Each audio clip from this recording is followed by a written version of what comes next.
नमस्कार। पेंशन और पेंशनभोगी कल्याण विभाग के YouTube चैनल पर आपका स्वागत है।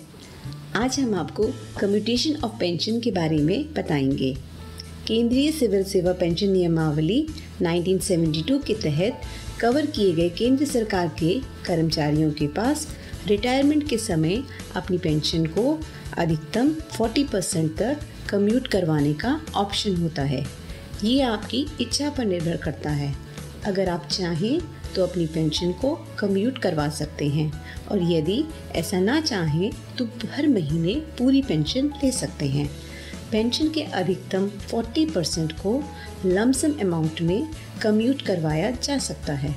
अगर रिटायरमेंट के 1 साल के अंदर आप इस ऑप्शन का प्रयोग करते हैं तो इसके लिए कोई मेडिकल एग्जामिनेशन करवाने की ज़रूरत नहीं होती है।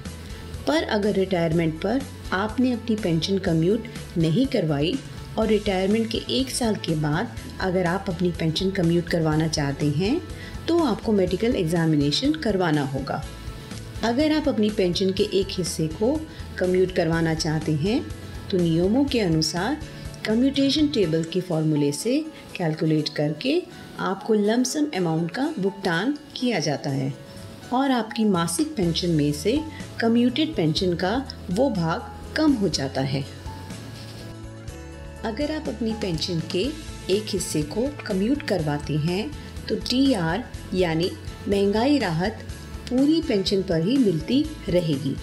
उदाहरण के तौर पे अगर आपने अपनी पेंशन के 40% भाग को कम्यूट करवाया है तो TR 60% पेंशन पर नहीं बल्कि पूरी 100% पेंशन पर मिलेगा।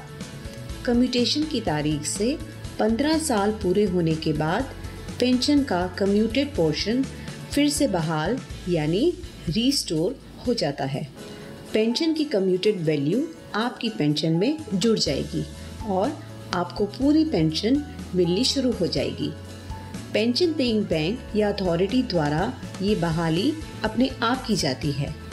पेंशन सैंक्शनिंग अथॉरिटी द्वारा अलग से कोई ऑथराइजेशन या मंजूरी लेने की ज़रूरत नहीं होती है। कम्यूटेड पेंशन की बहाली एज या डेट ऑफ बर्थ से नहीं जुड़ी है। इसे कम्यूटेशन की तारीख से 15 साल पूरे होने पर फिर से बहाल किया जाता है। उदाहरण के लिए अगर कोई कर्मचारी 31 जनवरी 2006 को रिटायर हुआ तो उसने रिटायरमेंट के एकदम बाद अपनी पेंशन कम्यूट करवाई तो उसकी बहाली 1 फरवरी 2021 से होगी। अंत में सबसे महत्वपूर्ण बात, पेंशनर का निधन होने पर पेंशन की कम्यूटेड राशि को फैमिली पेंशन से काटा नहीं जाएगा। पेंशन और फैमिली पेंशन से संबंधित जानकारी के लिए हमारे YouTube चैनल को सब्सक्राइब करें।